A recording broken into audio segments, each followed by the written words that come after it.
everyone. How are everyone doing today? It's good to see some visitors.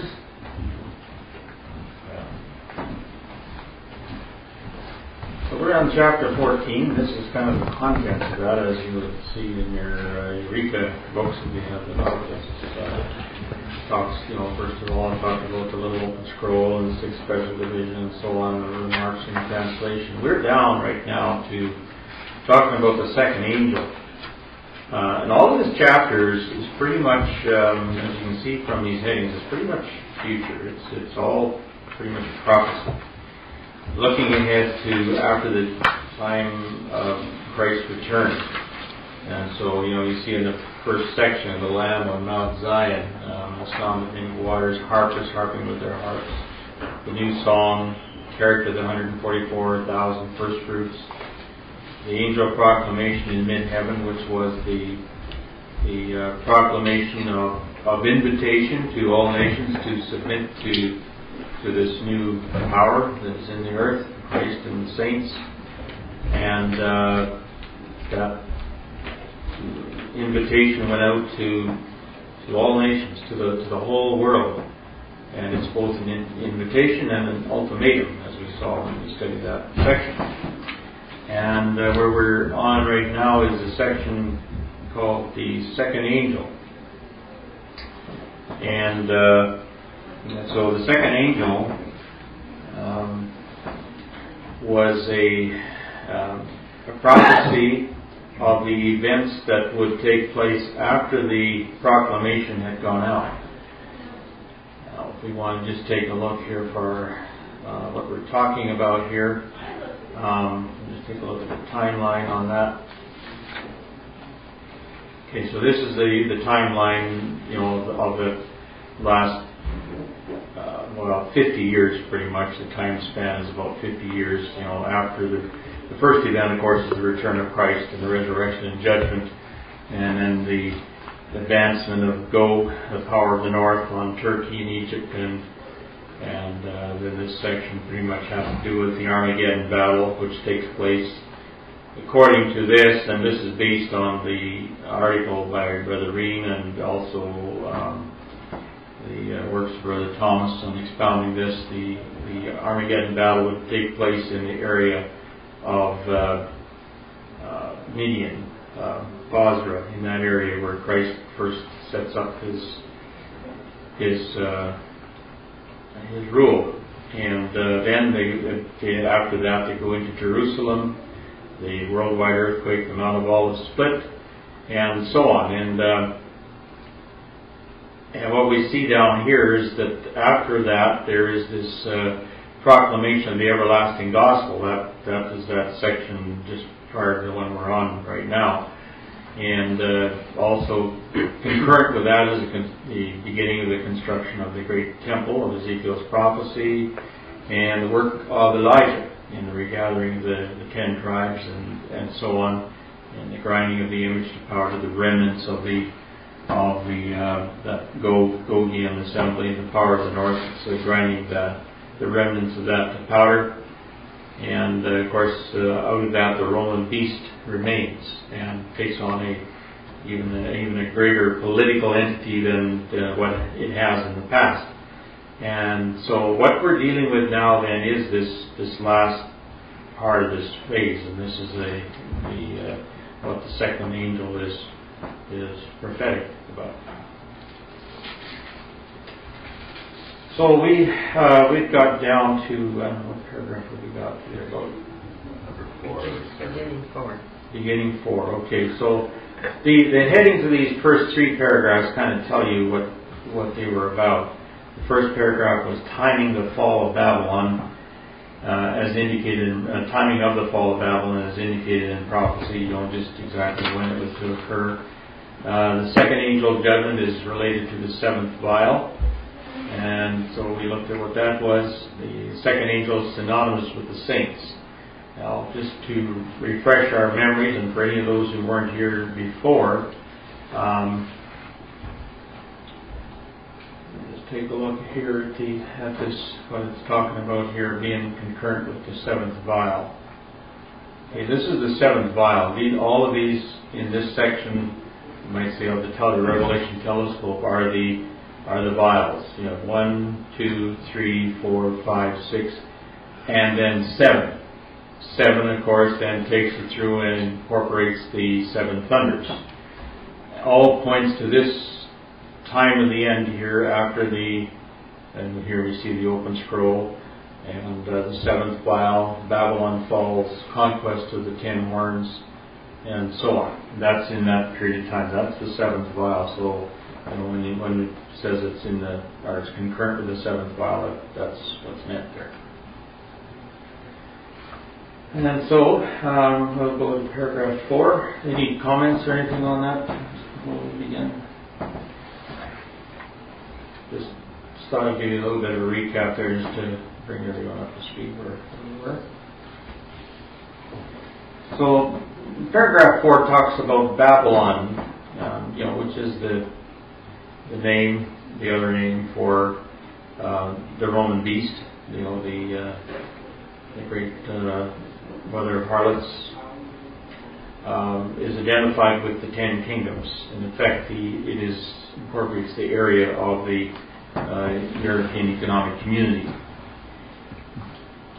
He says, the Babylon, whose fall is proclaimed by the second angel, is the city consisting of 10 parts or kingdoms, whose queen, as yet unwidowed, is the mother of harlots enthroned in Rome. There's a couple of passages there. He talks about it consists of the 10 parts or kingdoms. Takes us to chapter 11, verse 13. The same hour was there a great earthquake, and the 10th part of the city fell, and in the earthquake were slain of men 7,000, and the remnant were affrighted, and gave glory to the God of heaven. And when it talks about the 10th part of the city, the division of Babylon the Great was divided into 10 parts and is in accordance with the 10 toes of the image. The statement shows that the revolution was to mainly affect only one such portion, which was France. So I think the reason, of course, he's talking about the French Revolution in that chapter 11. And the reason he takes us to there was just to show that there were these 10 parts or kingdoms, and each one of these parts was like an entity or a kingdom, just as the 10th part in the chapter 11 indicated the area of France. That was only one part of it. And when we're talking about 10 parts, you have the whole thing, France being one part, but the rest of them, which would include, in effect, the area of the European Union today. And then this queen is the mother of harlots enthroned in Rome, chapter 17, verse 5. It says, upon her forehead was a name written.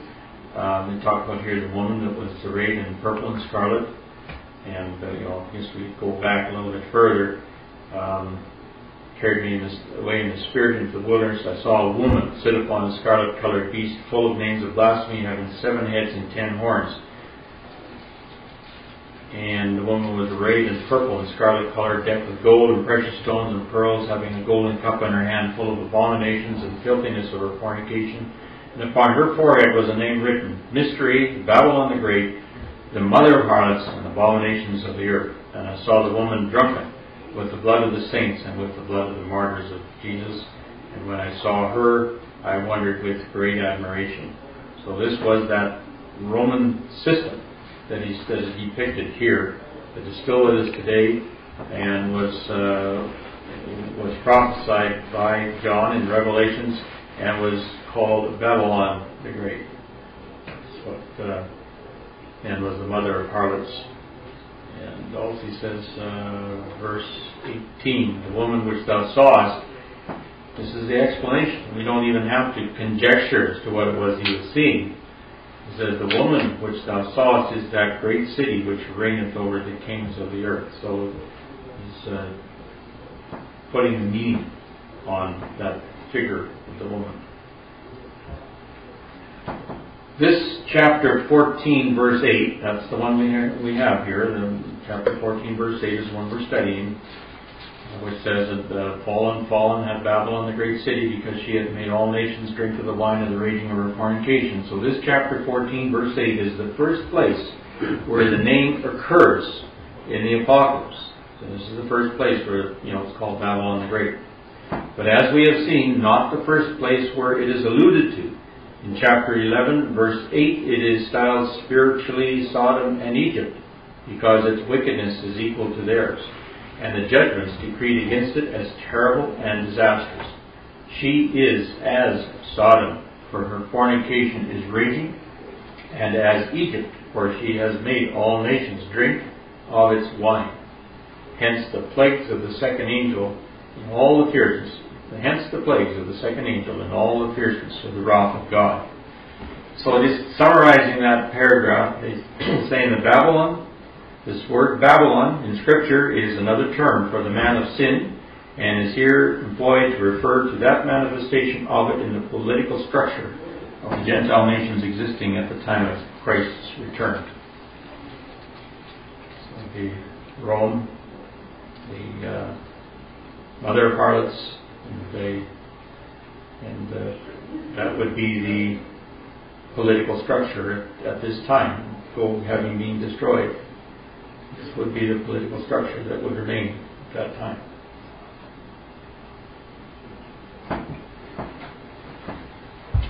In the first paragraph, this section that talks about the timing of the fall of Babylon in prophecy, is that talking about this Babylon or the literal Babylon? It's talking about this one, when it would happen in prophecy. Yeah. Okay. Yeah.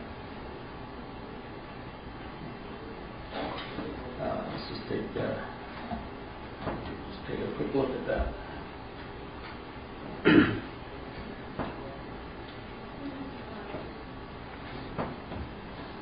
Let's take a look at the summary here. This scene follows upon that of the previous verse, which was that of the mid-heaven proclamation or invitation to all the earth to submit to this new power or perish. The term second here is relative to verse 6, in which John saw an angel. This is the second one.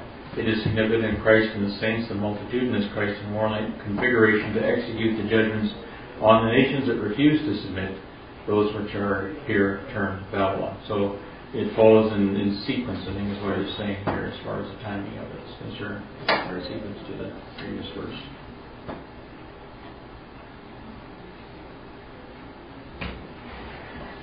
I've got a note here that it's another term for the man of sin, which in itself is quite a study. So where we're at is talking about Babylon has fallen. We're kind of at the end here, but you can go back. Here's the man of sin talked about in 2 Thessalonians chapter 2. And it shows that the verse indicated a falling away first of Christian apostasy, and to reveal that man of sin. That was in 2 Thessalonians chapter 2, verse 3. Verse 4, he is the one that exalts himself above all. This is a development of the Roman power. Verse 7 is already at work in the time in which that was written, in the 1st century A.D. And verse 8 of 2 Thessalonians, it speaks about the fact that this system is to be destroyed by Christ at His coming. So this is a long, continuous history. And in verses 9 and 10, it indicates that it was a system characterized by signs and lying wonders, deceit. In the Revised Version, it's called. So it's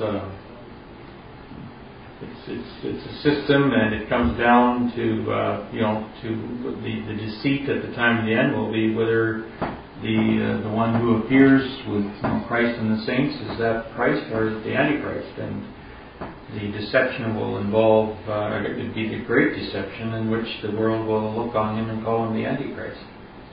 So that's the ultimate deceit that will be conveyed upon the nations of the world by this sin. But anyway, you can go back from there, the son of perdition that opposes, exalted himself. You can go back. He was prophesied in Daniel, the Assyrio-Babylonian winged lion who was given a man's heart. In Jeremiah 17:9, it was termed sin. the heart is deceitful above all things and desperately wicked. Who can know it? And that's what's at the base of it. It's the nature with which we're all endowed, and which is developed here, of course, in a form of a state and a system. And it goes right back, really, if you want to, it's a great study. It would take probably more than an hour to go through all this stuff, but it goes right back to Nimrod in Genesis 10, and Genesis 6 and 4, the fallen ones, and even back to before that to Adam and Eve in the garden, the serpent. So it's quite a long line of history, and some of this is still future. Yeah? When you think about the word Babel or Babylon, I mean, it says such a mouthful, really. Confusion. Just total confusion, and it's been that way ever since. Well, actually, since the Garden of Eden, since they were cast out of the Garden of Eden. But really. Confusion of tongues. Of course, in the garden it was the confusion of ethics and right and wrong. It was the blurring of right and wrong, so that was a confusion. And then the confusion of tongues, which is pretty much at the heart of all the national, international disputes today. Right. You just have to listen to the news and think of the confusion. So it's quite a simple thing. It kind of brings to mind the quote in Jeremiah, I think it's 16 and 19, where it says that where there's a realization that our fathers have inherited lies, vanity, and which is in the future when there'll be a realization that the system that man has developed as religious is far from it. Yes. Sorry. Yeah, isn't where the garden was Iraq now? Yes. And Babylon is in Iraq? Yes.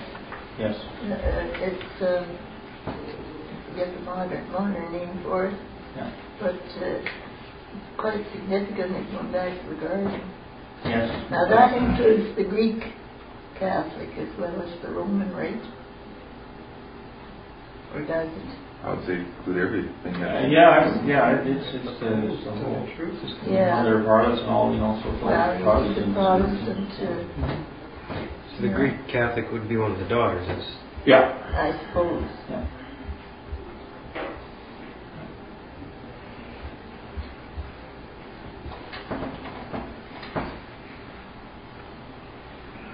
I think that just take a look here. We're talking about I don't know whether I got my map school that far. Oh yeah, that's right here. It's Iraq. So it's a little bit small, but you have the Euphrates River is right down into here. So Babylon would have been, I think, about where the arrow is there. Oh, there's Baghdad. Yeah. Somewhere down there. Ancient Mesopotamia. Yeah, right. It doesn't go quite back to the Gulf, but the Gulf, in the region of the Gulf, and that was where I think it was pretty much felt as where the Garden of Eden was located. Turkey is still I always thought Turkey was small as there it shows quite a large country. Yeah. Gordon? Well, just going back to that man's sin, I think the reason the focus is on Rome is because that's where the Pope is, and he sort of is a symbolic head of all Christianity. Yeah. Even today. Protestants really kind of identify with them. Even today, and as I think as we can see here that things will change quite a bit as it goes forward. It will become more. This Babylon or the Roman system will become even more the leader than what it is today. Take on more of a political role. Gordon. Yeah, I think last week we were discussing about the financial aspect too, and if, you know, we don't know for sure, but it's rumored that the Catholic system is probably one of the richest systems on the face of the earth, which fits very well with the whole Babylonian concept and trade, you know, for trading and not necessarily above board deals either. Some of it is. But.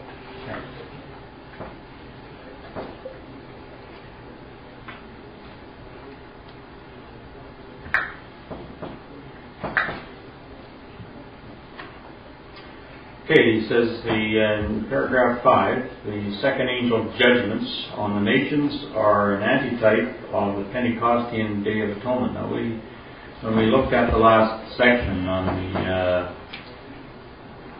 the subject of the proclamation, went out in the proclamation in mid-heaven, this was likened, Brother Thomas likened it to the Day of Atonement, and the Jewish New Year in which the trumpets sounded, and of course the type of that was, where it points forward to is this: when Christ comes and makes this proclamation, it is like a new year, a new start, and there was the blowing of the trumpet, and there was this period of time for people to consider their situation, and that's basically what the blowing of the trumpet was for.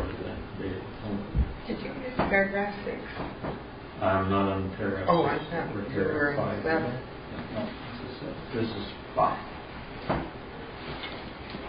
You're way ahead of us, Tom.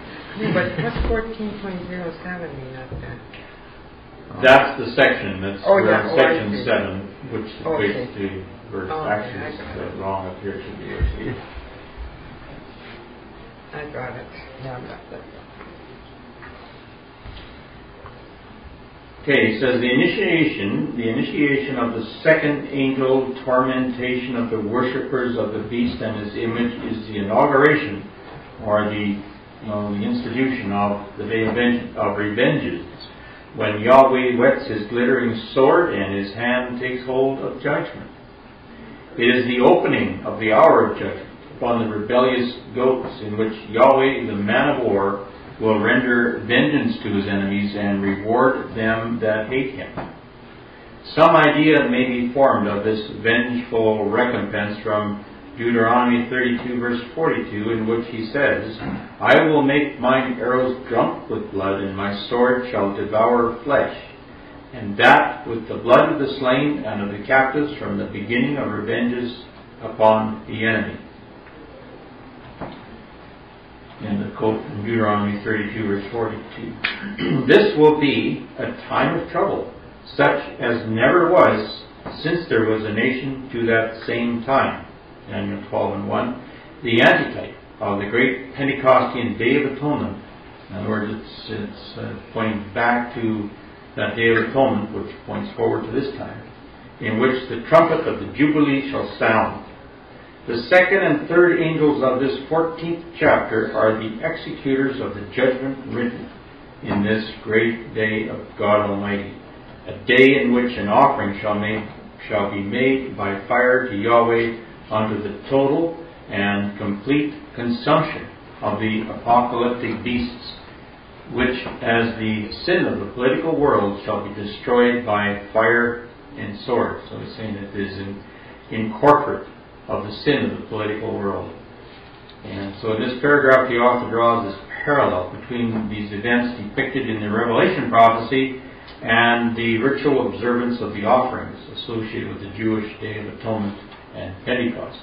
So the next thing that they did after the blowing of the trumpets and after having the interval for them to consider was the offering of the sacrifice, which is saying is likened here to the offering of the nations as a political sacrifice.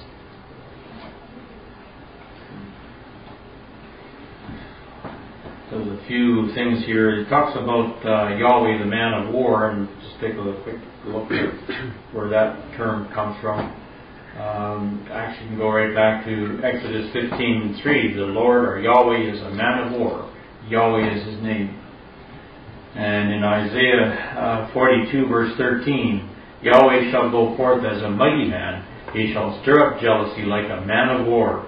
He shall cry, he roar, he shall prevail against his enemies. And we had more on those in chapter 10 and chapter 14. Chapter 10 is pretty much where he talks about that whole subject, about how he can be called a man of war. He who shall be is a man of war. Exodus 15:3. Yahweh is his name. And that name, Yahweh Sabaoth, is the same, declares the same concept. He who shall be hosts.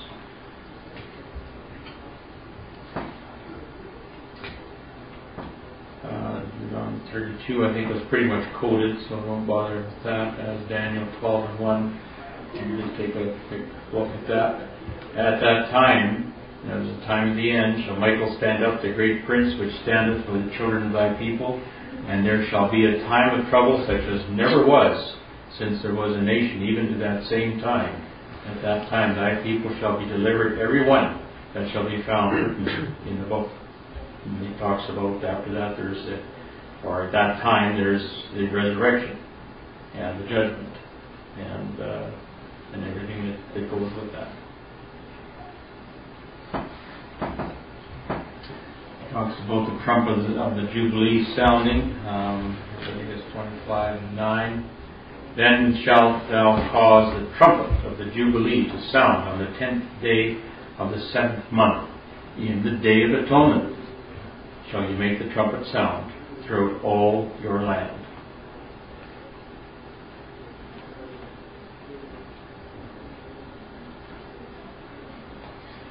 And the second and third angels of this 14th chapter are the executors of the judgment written in this great day of God Almighty. Takes us to chapter 16, verse 14. I saw 3 unclean spirits like frogs come out of the mouth of the dragon, and out of the mouth of the beast, and out of the mouth of the false prophet, for they are the spirits of devils working miracles, which shall go forth unto the kings of the earth and of the whole world, to gather them to the battle of that great day of God Almighty. So it's speaking there of the political forces of democracy, and also of that affect the political, financial, and religious world. So that ties in quite well with this too.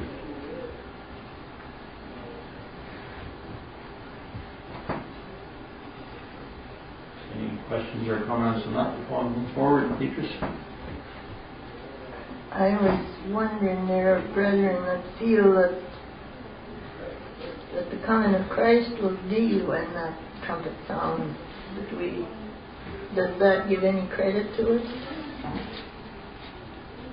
Which is that? Pardon? Which gives credit to it? This paragraph, speaking of the trumpet, the Jubilee sound,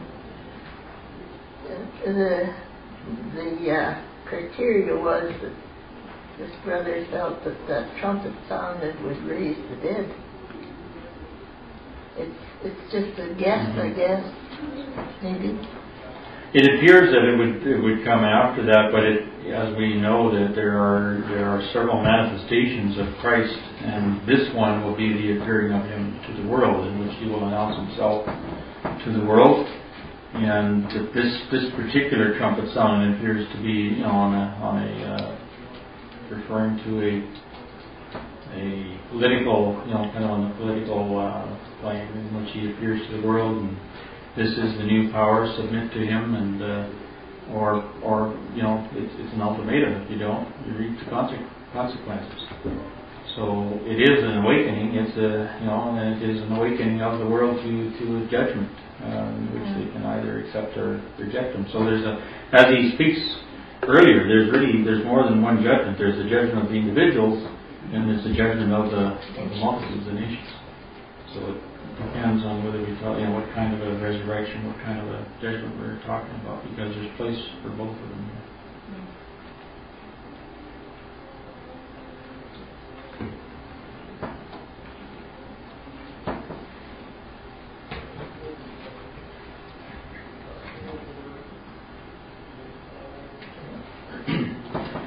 Okay, continuing on that thought, in the previous summary here, we said that was the author draws a parallel between these events depicted in the Revelation prophecy and the ritual observance of the offerings associated with the Jewish Day of Atonement and Pentecost.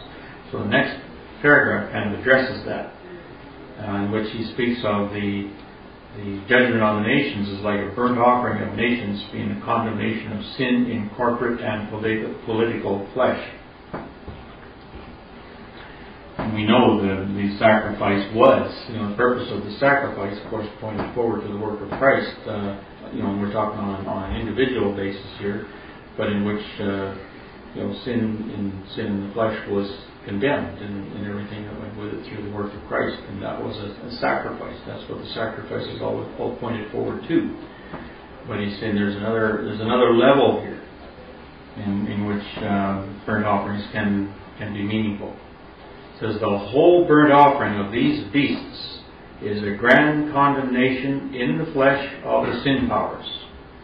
They are to be put to death by being slain with Yahweh's sword and tormented with fire and brimstone in the burning lake in the presence of the holy angels or messengers and in the presence of the Lamb who killed and offered the sacrifice to the eternal power of the universe. Takes us to chapter 14 and 10. The same shall drink of the wine of the wrath of God, which is poured out without mixture into the cup of his indignation.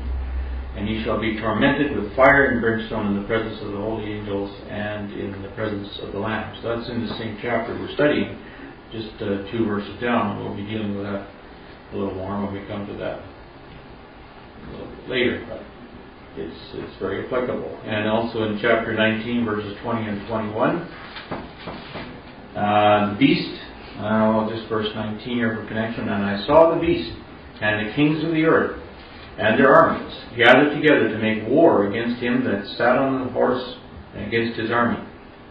And the beast was taken, and with him the false prophet that wrought miracles before him. So this would be speaking about the second confrontation, or you might say the second phase of the Armageddon battle.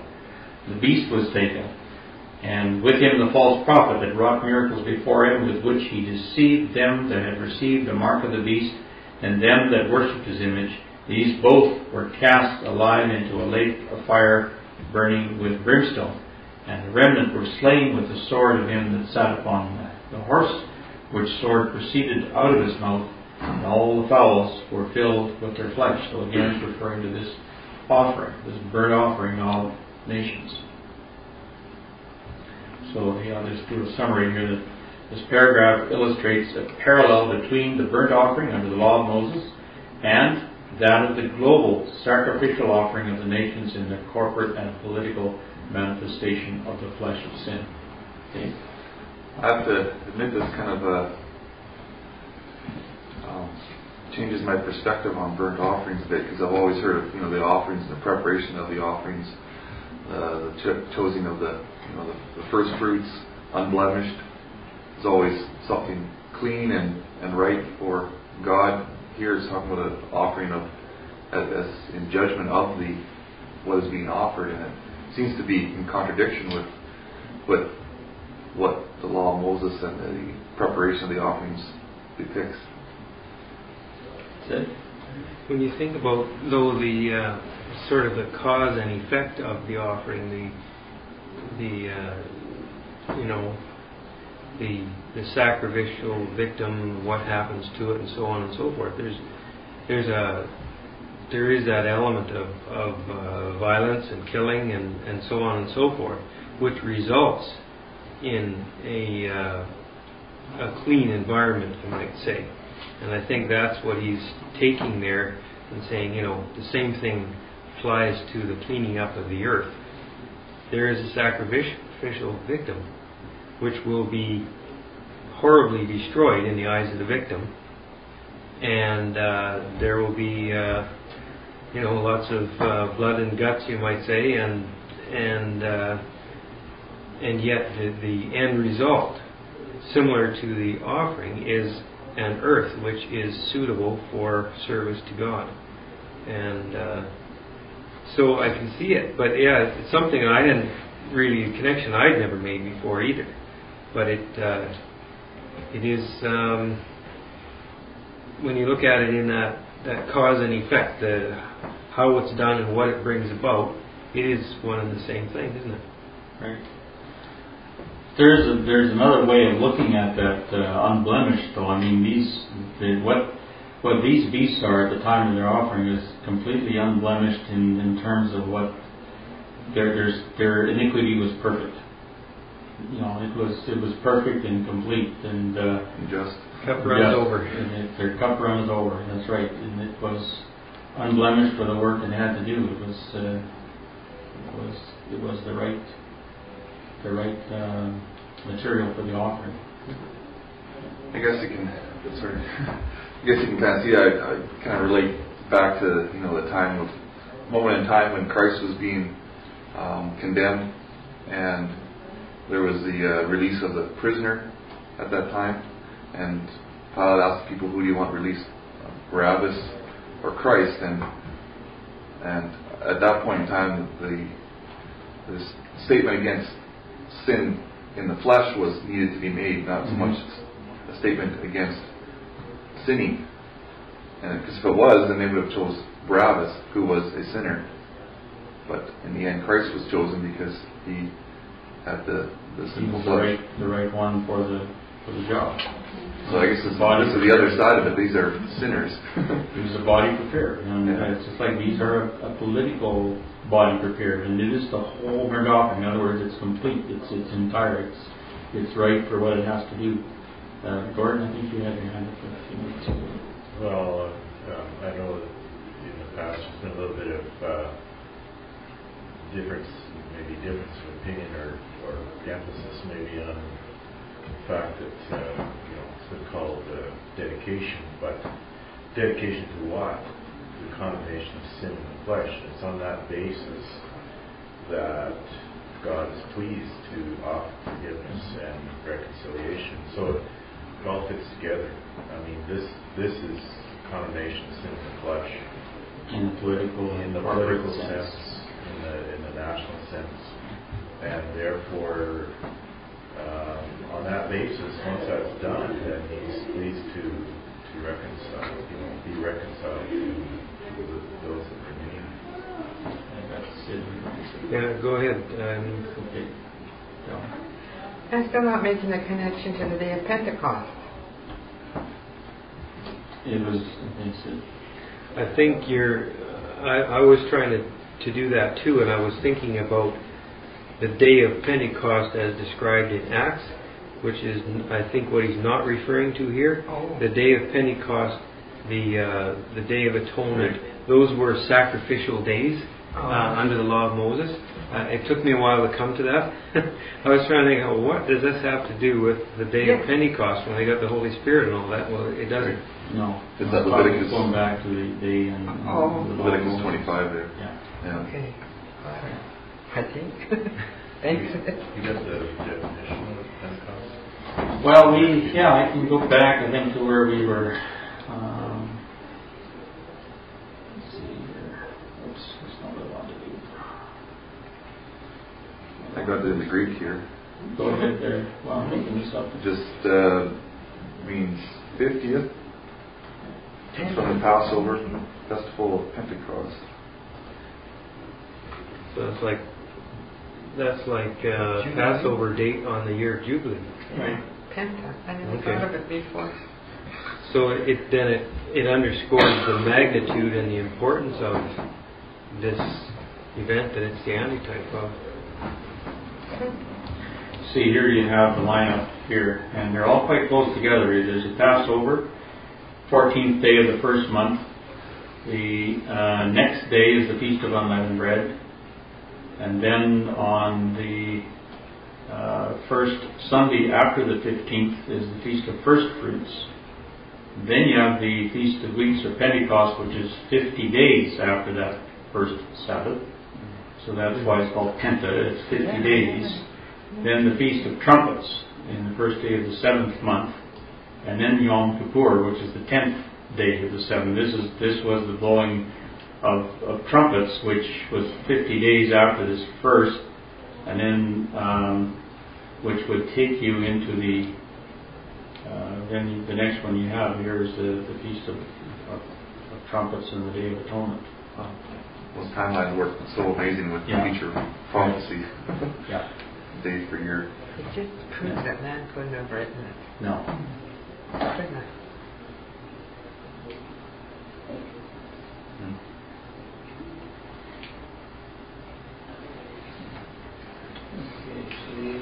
I'm working with the dinosaurs. Can you get there's pictures? You got a movie? See what we got. We got that's what we just read. So I think the next one is. We've got 5 minutes here, so maybe we better just not get into a whole other area here. So any more comments on that, Gordon? There was just a quotation there right at the start here showing, I think it was King James, about with great admiration, and I noticed Brother Thomas called it with great astonishment, which is much more fitting. Which one was that? Speaking of Babylon, the fall of Babylon, and with great admiration. I don't know where it's from, but just not quite the perfect. Maybe in chapter 19? It could have been. I was going to mention it at the time. Yeah. But it just gives a wrong spin on it, sort of. Yeah.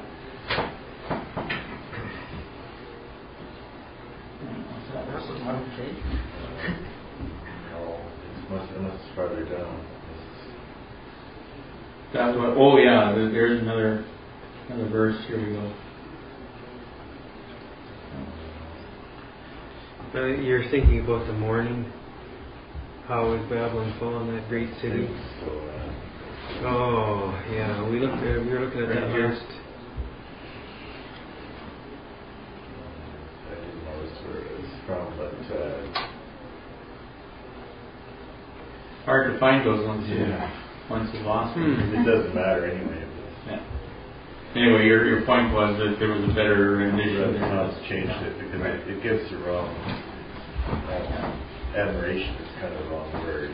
Mm-hmm. They're maybe at one time did admire it, but this is astonishment, like Malcolm's P. George Bush, rock and roll.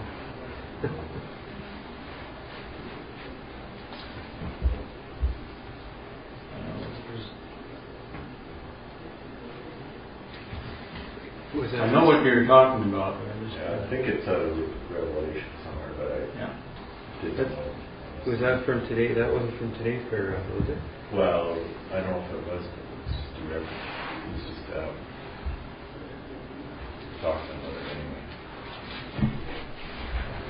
We were looking at a quotation like that last week. Yeah, it could have been from last week.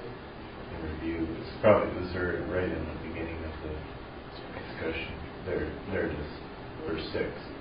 I wondered with great admiration. Oh, yes. Marveled with great astonishment. Changes it totally in a sense. That was the first paragraph that we read there, I think, and this was the verse that was used in there. I saw the woman drunk with the blood of the saints and with the blood of the martyrs of Jesus. And when I saw her, I wondered with great admiration. And in Brother Thomas's translation here, he says, "And beholding her, I marveled with great astonishment." So it wasn't a matter of admiring her. It was admiring her in the sense of being astonished. That's quite a difference. And again, we talk about the offering being clean or something. This was something that was so. I mean, he wondered because it was so beautiful, as it were, almost. That it the way it fit. Yeah. He was astonished with how all this was working out. The other thing too is the whole organization and how it is put together and how it works at the present time is astonishing. And we don't know the half of it probably, but it is an amazing organization, even though it's built in the face of God. And for that reason, it's astonishing. It's you might say it's one of the wonders of the world. that how it could be put together. And work. Yeah. Great organization. It's the peak of man's accomplishment. It has to be dashed to pieces because that's the wrong emphasis. Okay, this we'll have to resume next